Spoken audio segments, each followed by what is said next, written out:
and also presented by my friend Chris Coffey, the co-host of the Degen Dads podcast. Welcome in today. Chris, how are you doing, man? Happy New Year, and I hope you had a great holiday, by the way. Super excited to talk about Bitcoin crashing and Ethereum dying today. Yeah, man. I mean, of course, when we have these shows, we're talking about the latest news, and I mean, the market cap is down almost 5%. Not just Bitcoin and Ethereum, but the entire crypto market cap is down 5% today. So you'll probably see it in headlines, as we already have with Forbes and some others talking about it. And we'll get into that in just a minute. But yeah, man, holidays were great. Happy New Year, Merry Christmas. Very refreshing, but also still trading, still learning during a lot of that time period. But definitely a mixture of being able to like push myself, but also kind of take at least a few steps back and take a breather, get ready for the new year. And despite the title of this video and despite what's actually going on in the market right now, still feeling incredible about 2024. Yeah, man, absolutely. We still have a lot of catalysts, even if we have some pullbacks, what we're seeing today in Bitcoin pulling back for a number of reasons we're going to talk about, maybe a little bit of the Kramer effect going on. Maybe we're witnessing a little bit of that Kramer, you know what I mean? But at the end of the day, there's still going to be possibly the Bitcoin ETF soon. You have the SEC meeting possibly with the Gotcha. Yeah. So I see Daniel commenting. What's up, man? GM Legends. We got a lot of people in the chat. Let me go ahead and showcase you guys here. Welcome in, GM. But at the end of the day, yeah, as I was saying, we have a lot of catalysts looking forward to the halving in the ETFs. Big Sound Money said they sold everything at 42K and then we pumped. Dang. And then somebody said, what is that? RVB NFTs, technically real NFTs. Might be off man, topic. that's hot. Well, we're going to talk about Steamboat Willie later in this video, so we can definitely pull that comment back up once we get on that topic. But GM. Yeah, man. Good morning, everybody. Thanks for tuning in. I think we go ahead and jump into it, Kyle. I can actually pull up. So this is a twofold topic. Bitcoin is crashing because it is. I mean, 5% in one day is pretty brutal. It doesn't sound like it because we're used to like meme coins at 30, 40%, one day or whatever. 5,000% gains, baby. I mean, you literally have Forbes. Let me pull this up real quick. Saying, is this going to be the biggest rug pull of the century? And basically what their reasoning is here is that I can't get this little thing away from this Web3 community beta. But their fear is that basically the Bitcoin ETF is going to fall through or it could be denied. And they talked about, of course, the price dying off of that. And I mean, honestly, as far as Bitcoin and the macro market is concerned, I think short term, this is what everybody's concerned about. Like, is this ETF going to go through or not? Now, I did hear recently that we have like over a 90% chance of approval. So it's kind of interesting that they're wagering their news off of this, 10% of denial. But I don't know, Kyle, what do you think as far as the ETF goes? It's interesting. I mean, it looks like the SEC is meeting today with the NASDAQ and NYCE or in the New York Stock Exchange and the commodities and futures or whatever, or the CBOE.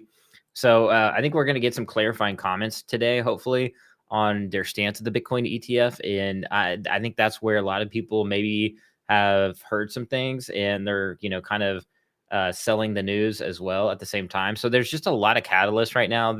You had the Kramer effect going on, which actually, to a degree, I think there's a little bit of thing to that, at this day and age. People used to joke about it in the beginning, but now as we move forward, it's kind of like true. Like the Kramer effect, like the inverse Kramer ticker is a thing. So but yeah, there's a lot of things going on. Liquidation of the longs. You want me to share what we're talking about there? You want to watch it together real quick? I think it's only like 50 seconds. Let it rip. Okay, cool. Are we going to get copyright strikes? No, this is not off of this. Shouldn't right. I mean, it's not my channel, so it's all good. Just kidding. No, so, I mean, you shouldn't. Obviously pull up at your own risk, but I don't think so. This is a reaction video, up on some Injective, Strap, and Myriad. Those are some good ones. That's right good. There, man. Very good. Yeah. I've been in Injective for a couple of months and feels good, man. Doing really well. Staked. I also got rugged on Injective. That's a whole different conversation for a whole nother day. So this is what we mean by the reverse Kramer effect. Bitcoin's been skyrocketing. I think it might have crossed 46,000 yesterday. If it didn't, this is actually the first time we crossed 45,000 since April of 2022. So Been a pretty while, big, yeah. pretty big start to the new year. And then Kramer had to go and ruin it all. No, there won't be an ETF. But I do think that the people who are in it for that are going to use that as a chance to sell. But this thing is, you can't kill it. Ooh, can't. And the late Charlie Munger, who was so brilliant on so many things, was blind to this. Now you can say, wait a second, maybe it's all going to come Jamie unravel. Dimon has not spared any negative words. No, but look, I mean, it's a reality and it's a technological marvel, and I think people have to start recognizing that it's here to stay. The SEC's been against it almost the whole time. Yeah.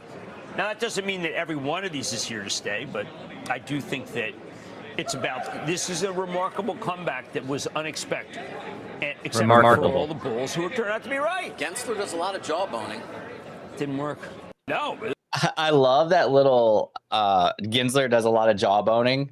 Didn't work at the very end. Just like a short shot at Gary Gensler. I don't know. It feels good, man. But yeah, also just to see Kramer admit he was wrong about Bitcoin. Feels pretty good. big deal. Feels Yeah, right. good. It does. He caved in, man. He caved in and submitted, tapped out, like, get out of here, get out of our ring here in crypto, right? You're not gonna mess with us. You're not gonna like reduce our conviction here. Like, this is here to stay. Kramer admitted it finally. We have won to a degree here, and this ball is going to continue, which is another bullish catalyst. Even though we're seeing pullbacks, we might see a little bit more pullback. I don't know. But yeah, that's something to still be excited about the future of Bitcoin, even if ETFs do get delayed, which would be an absolute soul crushing bummer. At the end of the day, like, we do know, hopefully, that they will be coming in the not so distant future, right? Well, and here's my stance, Kyle, and here's what I like thoroughly believe. The Bitcoin halving has never needed an ETF in the last 3 cycles. Like, and Cryer actually brought this up yesterday, like a similar point. So it's like, why? It's like, it's just a bonus to this year. I mean, the Bitcoin's about to have a supply squeeze, and miners are about to have a revenue squeeze. So it's like, Bitcoin, it's like, this is a major catalyst for Bitcoin, getting this ETF, and of course for the whole market, allowing institutional money to come in. So I'm not saying we never need it, but just the fact that, like, this isn't the only thing that everything is hinging on. Like, Bitcoin has went up thousands of percent and then hundreds of percent in the last few cycles with a halving. So we still have good news. We still have election year, where people manage to find more money. And so we still have really good news. Again, a shout to Cryer. He was in the chat. He brought up this point yesterday, but it's like, even if Bitcoin, even if the ETF is a sell the news event and we go back down $10,000, we're at 35K now. Bro, that's huge. We're at 16K December of 2022. We're down bad. So bad. The next 6 months, we were happy to get over the 20K mark. I think it was like 25K was a big catalyst. And like, we've been chilling in 30 to 40K for the last 2 months. So like, if we drop back to 35K, like, yeah, that's a big dip, but it's still like pretty good compared to where we were 2 years ago. And like, we're still up significantly, not just on Bitcoin, but all the altcoins that are obviously a lot more volatile. So I won't be surprised if my like strong opinion, not financial advice, I could be terribly wrong. My strong opinion is that I do think the ETF is going to go through. I do think it's going to be a sell the news event, but it's like too risky to sell the news if you're long on crypto, because we have so many more catalysts coming, like the Bitcoin halving. So like, you might be able to like time the bottom, and like, if it is a sell the news event, maybe you can eat that like 30% dip or whatever. But it's like, or you could be the one that was waiting for Bitcoin to hit 12 or 10K back in December, and it never went back down. So it's like, at your own risk, at your own tolerance, like, sure, you can try to time the bottom. For me personally, I'm just kind of chilling. Right. That's one thing too, I will say, is like, last time, like, everybody's like, oh, it's going to nuke, capitulate, and go all the way down, which I originally was on that kind of bandwagon. But you have to be able to adapt and change your mind. You don't want to be stuck in a situation where you just think it's just going to go one way and that's it and that's final. In like trading, swing trading, or any market, you always want to have an adaptable mind, and not just because everybody's saying it's going to go down and correct like down to this level doesn't mean that's always going to happen, because you have bigger whales, maybe they're front running opportunities, and you have to look at the liquidation tables, or the not liquidation tables, but the margin tables, and see like how many longs versus shorts. Like there's so many other variables and factors to take a look at when you're looking at the macro of, I guess, Bitcoin, for example. And we've seen it time and time again. People get liquidated whether they're too long or there's too many shorts. And time again, Bitcoin will just go whichever way is easier, to the catalyst will be the easiest, like least path of resistance, for example. Or yeah, if that makes any sense, if that's clear as mud. No, I mean, it does make sense. And moving on from Bitcoin to our other topic too, Ethereum, man. You had the major influencer Beanie Maxi declare Ethereum dead on multiple occasions. But one of the last occasions is really, here, I'll share my screen again, is really just the fact that trading volume is like down significantly on Ethereum. And personally, I think it's kind of obvious again, like why this is. I think people overthink these things. I think it's just because we have better options right now, like not necessarily better, like more secure or like more builders or anything like that. But if you're going to dabble in like memes or NFTs or anything like that, there's other chains popping up. Look at this NFT trade volume. You have, of course, like Bitcoin ordinals now, which are huge. You have Polygon NFTs, kind of popular. Avalanche growing, Solana, and not even on here, but I've been dabbling in Say as well. It's another L1. I want to talk about that, later in this podcast. But Ethereum's got competition, and right now gas fees are really expensive. So nobody wants to pay $100 per transaction on meme coins, on smaller NFTs. So they're gonna go to these other chains. Yeah, I think that it's obviously, I think, this is a no-brainer, right? If nobody wants to pay, $30, $40, $50 in gas just to buy a JPEG on the internet, right? At the end of the day, unless it's like obviously a high valued asset. But like these other ones up there, Solana, Avalanche, Polygon. I mean, these are clear contenders for to take market share away from Ethereum, at least to layer 1 level. But then you still have like the layer 2s, like the Arbitrums, that are pretty scalable as well. But again, there's something to be said about layer 1s too, right? People just want to be onboarded. They just want to buy easily, not have to deal with the hassle of going through the whole layer 2 dance, like I need a bridge here, bridge there. It's just like with some of these chains, like obviously Bitcoin's a little bit like, the wallets have like really cleaned up the ordinal experience. So it's a lot easier now than it was like in the very beginning. And then Polygon and all these other different chains, like Avalanche is one of my favorites, and Solana is up there as well, where it's just you just have your wallet, you just buy an NFT, it's good to go. You even now have Phantom Wallet that you can use on multiple chains with not only Solana now, but with Ethereum, so you can even bridge back and forth within the wallet. So these wallets also like are kind of like these X factors when you're talking about like these different layer 1s versus Ethereum, right? It's making it easier to just go from chain to chain and not have to worry about like bridging too much, or like it's less of a hassle more as we move forward. Yeah, absolutely. And bridges also always scare me because the amount of exploits you see of bridges getting hacked. I had to bring this up because SoulScan. Yeah. Oh wow, SoulScan's being acquired by Etherscan. That's super interesting. What the heck? Yeah, I saw that.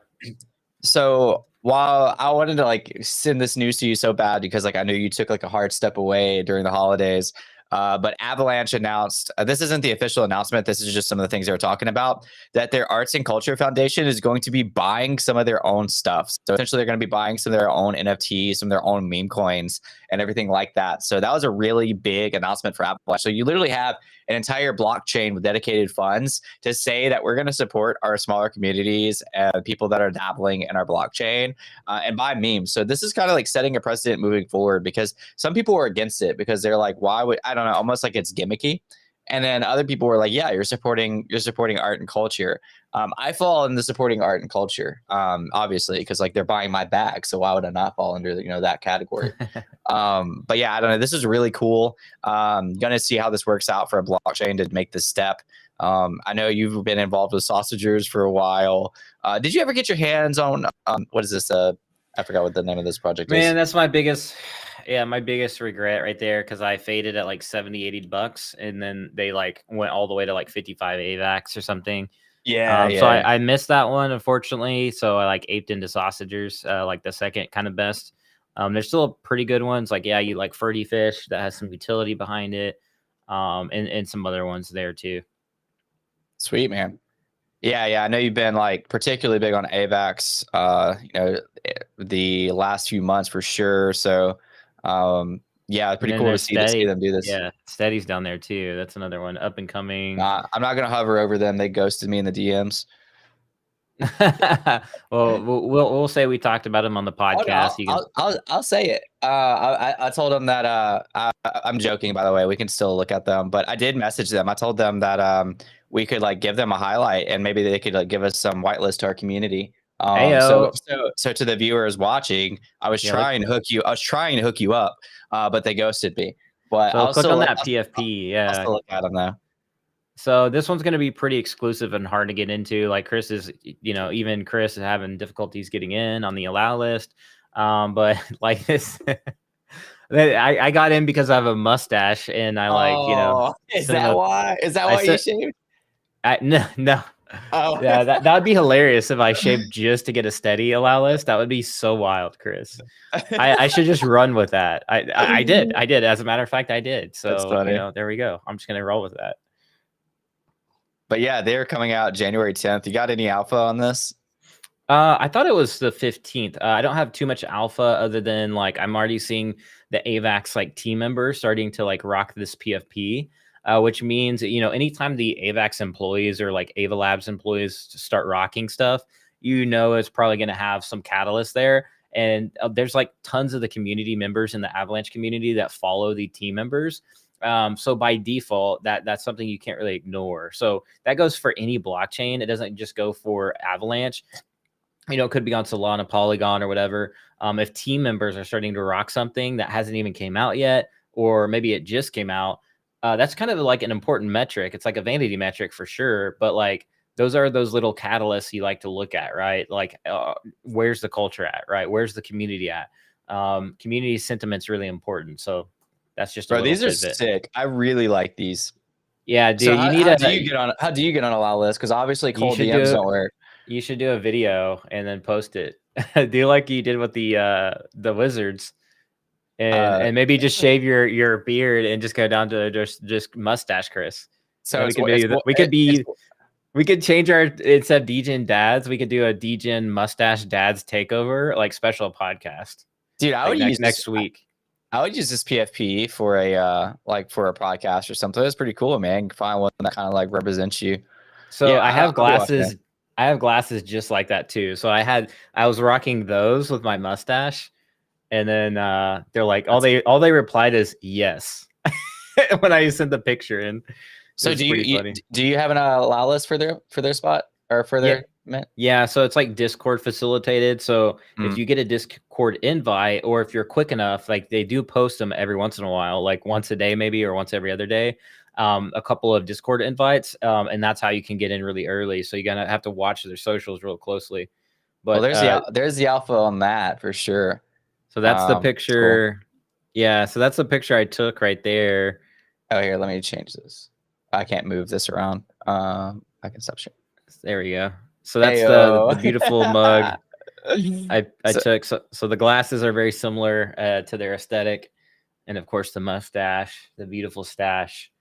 So you're telling me I just gotta shave and send him a picture clean it up, bro. It'll hook me up. Get a little Gillette, little shaving cream. Just you know what you need to do. Yeah, man. Heck yeah. The other topic we're going to talk about today, not in the title, but big news for the NFT space, is Steamboat Willie patent ended January 1st of this year. And dude, oh my gosh, you see things everywhere. So I have pulled up on my screen right now. Somebody made an FPS of the Steamboat Willie game, or of Steamboat Willie. Like I guess they were waiting for this moment for a while. And dude, you got to check this out. It's wild. Let me move this. Yeah, so we don't have to watch the whole thing, but it's literally like Steamboat Willie style FPS. It looks really cool, actually. Yeah. And of course, like the music is like I don't want anybody to strike, but the music's like I'm gonna turn the volume down. There we yeah, go, I yeah. muted it. I was getting feedback too, so but yeah, dude, that looks dope. I've seen a couple of posts this one. This looks fun. You don't see this kind of game like at all. So it's nostalgic. It looks fun. It's cartoony. Like I would very much enjoy playing this game. I would And too. This is definitely a style game that I would like. You also saw people launch NFT projects.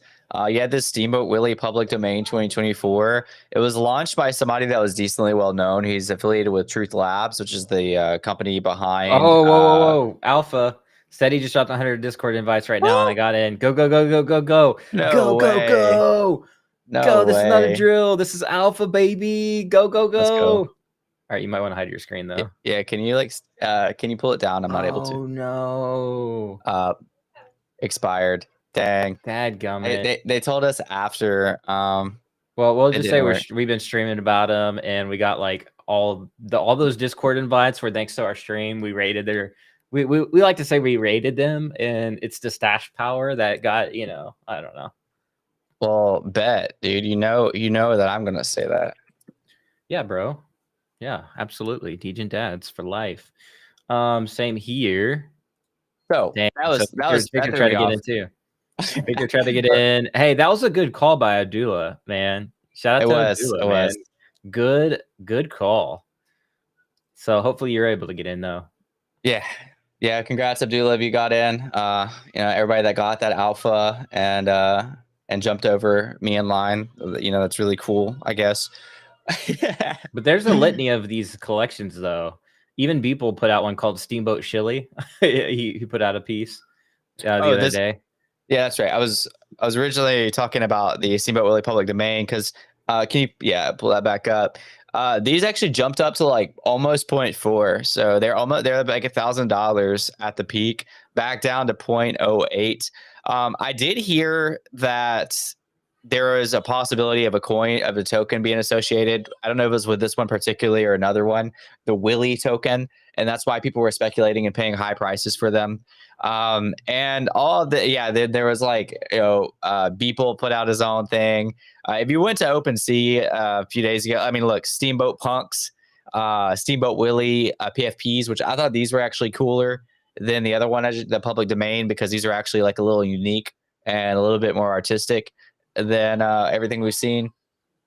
He said I randomly clicked it and it was competitive. Yeah, it's very competitive. That went so fast. Yeah. So that's how you know that's a good alpha right there, because that's how crazy it is. Like people are very expectant of that steady NFT collection, man. I'm telling you. Yeah, I mean it's definitely hyped up. It's gonna be a good mint. It's coming. It's gonna flip DeGods. I'm calling it. It's gonna flip DeGods, baby. Kyle's been a DeGods bear for like since they launched, but I don't know, maybe. Hey, we never got Utes, man. They never gave us that Ute allow list, and like I'm about to say the same for these things, for these steadies, because you got one, but that's different. They didn't collectively support our podcast and our listeners, so. Yeah, I've been a DeGods bear for a while, and I feel like I called it. Now that's not to say like. I like Frank. I hope they do well. I think they'll have a good 2024. It sounds like he's mixing things up, shaking things up. So look out for like on the flip side of that, I think DeGods will do well this year. Like even though I've been like bearish on some of their stuff, but rightly so. Look at it, like it's definitely corrected, pulled back, but they still stay relevant, right? And I think that's important to notate. Like even though like they've gotten a lot of fun and a lot of things like that, they're still like relevant in the topic of discussion in the wider Web3 space. So I think they'll be fine. I just use them as a benchmark now. Yeah. So, yeah. I haven't been a fan. I like Frank as a person. I'm not sure how I feel about him as a founder. But I mean, that's for a whole different conversation. I'd love to meet him and like, get to be a bro with him and all that fun stuff. But yeah, it's probably difficult to be a founder. I mean, you don't know what you're getting yourself into until you actually do the thing, right? But we got past Pasternak. How do you pronounce your name? I never actually pronounce it in my head. We'll just say pass. We got pass up here. So how about those VV NFTs? I think he asked if they were real or not. Yeah, Before. so Cavell made a video. VV fake Mickey Mouse Steamboat Willie NFT crushed by real NFTs. I didn't watch it, it's obviously, but I do watch some of Cavell. Oh, I don't know, maybe I did watch some of it. No, I watched a little bit of it. I take that back. But I guess the actual debate was like, one, if like interoperability affected everything, like if VV assets were interoperable, then would people have like migrated to those if they were like able to be bought with Ethereum or they were decentralized? That was like one of the debates. And I don't. So sorry. We'll tackle that one first. Like, do you think if the Steamboat Willies from VV were available in all marketplaces, that people would have migrated to those, or that they would have caught some of this wave? Yeah, I think 100%. It's kind of like a common sense thing for me. I know like if you're in VV, you want VV to win, like if you're a fan of VV, but you kind of have to like remove yourself from that a little bit, right? The reason why is because there's a lot of liquidity on that layer 1 Ethereum. We always like kind of balk and we always kind of like make fun of Ethereum layer 1 because of the gas. But at the end of the day, that's where a lot of the demand and a lot of the network effect has already happened. And you also have all these layer 2s you can bridge in and out of a lot easier, like Arbitrum. You can just bridge back and forth pretty quickly. Immutable X is a little bit more closed-ish. Not to say it's all the way closed, but it's a little bit more difficult to go back and forth. So when you're looking at that, I do look at the liquidity side of things. So I do think if VV was to open up and be more interoperable, they would basically tap into that liquidity that is Ethereum, the number 2 coin of the entire crypto space by a magnitude of scale. So we're talking about, the billions and billions of dollars that like the market that makes up the market cap of Ethereum, right? So that's what you're tapping into. You're tapping into this giant vat of wealth that is Ethereum layer 1. So that's why I think these have done really well. These like public domain ones. That's just my opinion. I know a lot of people like, you kind of have to take off the VV hat and put on your macro hat for a second, right? And I think a lot of at least content creators or VV influencers, they like to only have the VV hat on, and it's hard to see anything else. Like if you only have your VV glasses on, all you see is VV. So you kind of have to take those off for a second and be like, man, if these were interoperable, they would probably do really well. That's just my opinion. Yeah, you also have to think from, I have to do this in marketing, and I know you've done marketing for a long time. Like, you have to do personas. Like, if you're a buyer, why are you wanting to buy this? And I think if you put on the persona of, let's say, an ETH whale, why would they want to buy VV assets? Because here's the problem. One, we don't have crypto pay in or whatever. Or we don't have crypto out. I don't even know if it's in right now or not. But the thing is, they still have to KYC. So a lot of them probably don't even want a KYC. They probably not docs. They don't want any identity tied to them, but they're sitting on this like, hundreds, if not thousands of Ethereum or Bitcoin or whatever the asset is. So they don't want a docs. They don't want a KYC. They don't want to convert their Ethereum or their Bitcoin to like gems. I don't even want to call gems a stable coin, but they don't want to convert it to gems and then it be like locked in this ecosystem. So because they're, I feel like kind of like what you said, a lot of people have these like VV only glasses. So they're kind of like every time somebody says Web3 maxi, that's just stupid. Like you're just not involved, at the end of the day, and you're one-sided. It's not Web3 maxi. It's being on the side of decentralization and why that matters and why that's important. And decentralization doesn't solve all the issues. You're not a maxi if you believe in decentralization. It's the whole reason you're here is for part of the tech, part of the innovation, part of, so it's like you're part of something new. So yeah, Right. Going back to the root of the question, I would argue, and I saw this all over Twitter, like a lot of people saying that interoperability didn't matter. I absolutely think that the Steamboat Willies would have gotten at least a little bit of the liquidity because there would have been some people that would have found it and been like, oh, look, guys, this, and even if it was a narrative hype play, even if it was just like a quick, that's cool. I'm going to go back to that in a second. But even if it was just like one influencer finds out that Steamboat Willies were minted 2 years ago and that you can go buy them on any marketplace. And I think there would have been a huge price action from that. And maybe it would be back down to normal today. Maybe it would be back 30% above the floor, 50% above the floor. But it's just like, it's weird to me that like people are saying it doesn't matter, because it's like, this is what a lot of people who have actually been around for like 2 years were waiting for. Like you're waiting for the ETH whales to buy your bags. You're waiting for retail to buy your bags, or you're just a collector, whatever. Like, I don't really care what you are, but I do think it does matter in this narrative, because it was a missed opportunity. And not only was it a missed opportunity on the fact that we weren't interoperable and that nobody could buy it, it was also a missed opportunity in the fact that like Vivi didn't use it for marketing. And that like that bothered me too. You know, if I was like as full in on Vivi as like I used to be, when I say that, I'm just more diversified now and it's not like my only thing. Then that would have like bugged me a lot. And sure, what they ended up leaving a meme that somebody else probably created to a comment to NFT Now, which I run their shows, by the way. You know, they left a comment on NFT Now.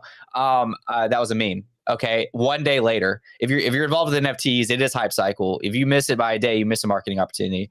And so it's like, I don't know. They could have used that so strongly, you know, like they could have kept on like, hey, you know, that's kind of funny that you guys are making Steamboat Willie, Steamboat Willie derivatives. We actually have the officially licensed one that was from 2 years ago that's fully animated, that has music behind, you know, like use that leverage. Like, it just makes me want to like wake up. I don't know, but that's a hot take. I'm sure it'll get clipped by somebody who thinks I'm a FUD boy or whatever terms that we're using now.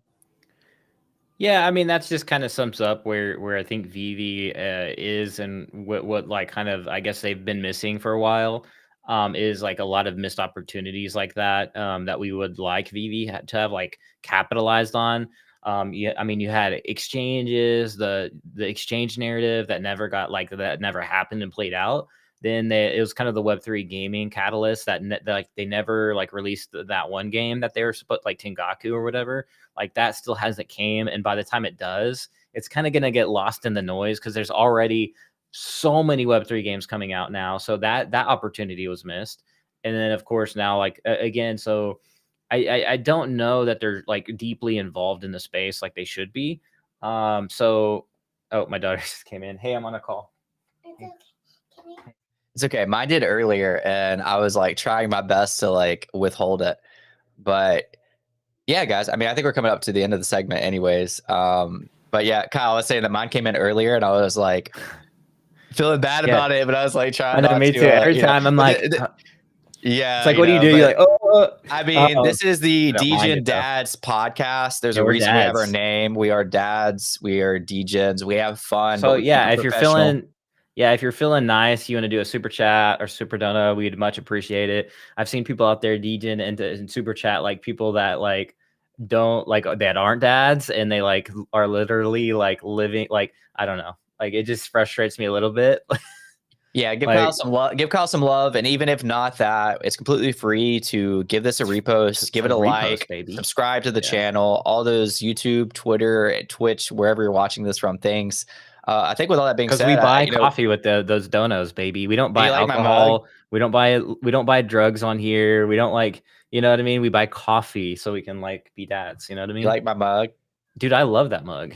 I love it. Happy Seal mug. They sent me 2 of them for buying a seal. It looks beautiful. Heck yeah, man. All right, Pass says, you guys are better as I am the tech. Just want to know if buying real NFT. So that's all kind of like TBD, I guess. Like in my opinion, it's like you're talking about a proof versus a actual token. Now, like, yeah, on IMX, they like to they try to call it a token, but that's only to make it more easier to understand in the developer documents for people that are new to like tech, that are coming in and trying to like have a collection on IMX. But technically, they're just proofs. They're proof, and it's not necessarily like on a decentralized ledger system like Ethereum. So they're two different systems. IMX is a protocol built on the Ethereum network, and Ethereum is itself a decentralized ledger. That there's a reason why the gas fees are exorbitant, is because it does, like, there's so many mechanisms and reasons why. Obviously the traffic, the network, like there, you know, it's busy, but you're actually dealing with actual tokens minted on chain as well. So when you're transferring back and forth, you're actually transferring the asset back and forth. So with a proof, you're not necessarily, it's not necessarily on the layer one, and it's not fully minted out, right? It's not like minted at all until you actually bridge it to the layer one. So there's a lot of different dynamics there. Is that an NFT to you? It might be, right? My thesis has never changed on this matter. I've always said that in terms of gamers, because I'm in the Web3 gaming space and that's what I care about, is I don't think gamers will care. Now, on collectors, I think some collectors will care. Now, I don't know what that percentage of how many collectors will care. We're already seeing a split in the VV community about it. That goes to show you collectors do care if it is or if it isn't. But in terms of gaming on IMEX, I don't think gamers are going to care. And if they do care, they're just going to bridge it up to the layer one. If it's like a super rare, like you got the Komodo dragon, like skin, like, the Master Chief, like Komodo armor or whatever, or samurai armor, like, of course, you're going to roll that bad boy up to the layer one level. And I think similarly, if VV does allow interoperability and self-custody, I think we'll see a similar dynamic play out where maybe you don't need to roll up all your your proofs to the layer one. You just need to do a couple, right? Like a Spider-Man or a Steamboat Willie, or for example. It's not like you need to roll up everything. And again, I don't know why the argument, like, I don't know why people go back and forth. Like Chris was saying earlier, like Web3 versus, like, it's not versus, it's just right? Like you have proofs and NFTs and ordinals, and like me and Chris aren't like, bro, like I'm only doing ordinals. Like, no, me and Chris like do all kinds of let me stop you there. Yeah, I think you just brought up a really good point. Bitcoin ordinals are not NFTs either. Okay. But social consensus NFTs, it's like what I can't hear you. You're muted. Oh, okay. I'll just talk to chat real quick. So Bitcoin ordinals are literally inscribed on Satoshis, which make up Bitcoin. Those are not non-fungible tokens. Okay. But they kind of do the same things. Not kind, like they're different in a lot of technicalities in a lot of areas. But if you're talking to like social consensus, or if you're talking to like people that like are not involved in the space, let's just declare them NFTs to, like, for understanding, because like they're kind of the same thing. And that's kind of how I view like immutable X token proofs, is like, if we're talking to most people, it's just like, I'm just not gonna, like, if somebody says that they're NFTs, I'm not gonna like interrupt that conversation and be like, well, technically they're token proofs, blah blah blah. It's like Kyle said, a lot of people aren't gonna care. And so at the end of the day, it's like, I'll just classify Bitcoin ordinals, proofs on immutable X, and then actually like L1 NFTs, on chain and off chain. Like, personally, I'm declaring all that NFTs, just for like the whole like social consensus part. And I think it boils down to what Kyle said. Some people are going to care about the technicality, and some people are not going to care. And people are just trying to like make it, one or the other. It's like, okay, well, some people clearly don't care and some people clearly do. Like, that's it. That's literally it. Like, you know what I mean? Like, it's not like a definitive, you know what I mean? Yeah, absolutely. And I think so. Nobody usually asks me, I guess, as much anymore, but like, if somebody were to ask me like, are VV NFTs real NFTs? Like, I would say yes. And I'm not going to get to the technical level. I don't feel like having that argument. Probably somebody else does. But I also am not, because this is where some people might feel like my views changed. But here's the thing, Kyle, we were both making content on VV going to Immutable X like years ago. And at the time they did, there was other projects on there. I think Book Games went around that time too, so that you could bridge your assets off of Immutable X onto layer one. Yeah. So that looked like, from our perspective, we were building up to the moment of interoperability, which I have always been big on. My stance has never changed on that.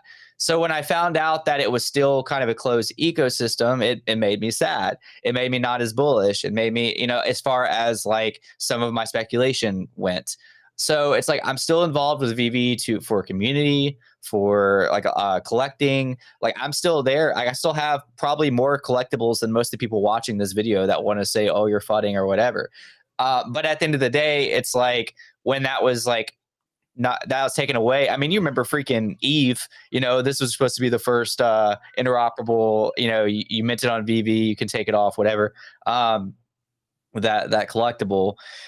So I don't know. It's like at the end of the day, I don't think it really matters that much. I am more on being able to control my assets. I Mhm. even lean that way, like politically. I'm Southern, man. I'll be honest with who I am. Like, I want to like protect myself, and I like to Well, that's embrace my enshrined in the Bill rights. of Rights too. Yeah. Yeah, like I want to like protect my land. I don't trust other people protecting my land for me.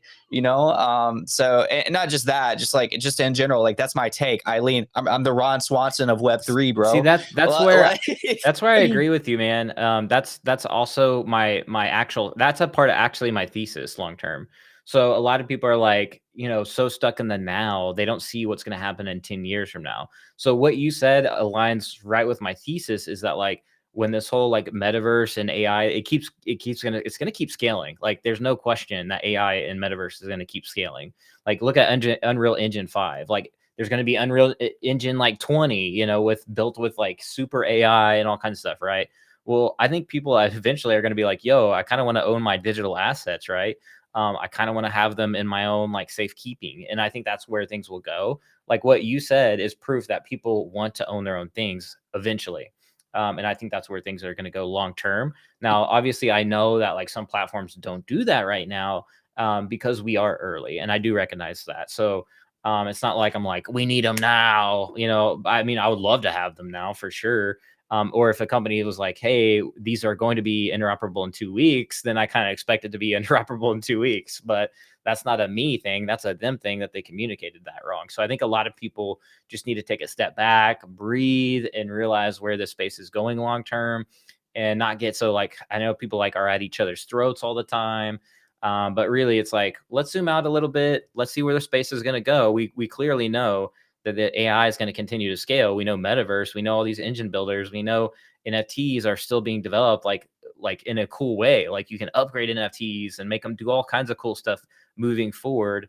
Smart contract royalties are like starting to become a thing too. So there's just so much to think about in terms of like that. So again, I do think that there's going to be opportunities for collectors. Like I'm already seeing it, like the pushback against like, are these real or not? Like, I think that's going to create opportunities for like a narrative for collectors. Now, Oh, if absolutely, yeah. yeah, and if you want to do that, that's on you. I personally, I'm not going to sit around and kind of like wait on consensus. I'm going to like either front run an opportunity and exploit that opportunity, or I'm just not going to deal with it at all. Like I don't want to sit around and like wait around for like 5 years to decide whether or not like which one is which and like all these. But I will probably front run a few things here and there, but that's about it. Like I'm not going to dwell like day in and day out like in Well, I'm just gonna I feel like I'm beating a dead horse with this, and like I yeah know we probably got to wrap up soon, but it's like yeah. I also like don't want to be anxious about somebody else like controlling my assets. Like at the end of the day, like I don't like that like hovering like nervousness over me. I don't even feel great. The bank's holding my assets. I want to hold my assets. So it's like, because at the end of the day, a lot of people think like Web3 like is full of like people taking your money.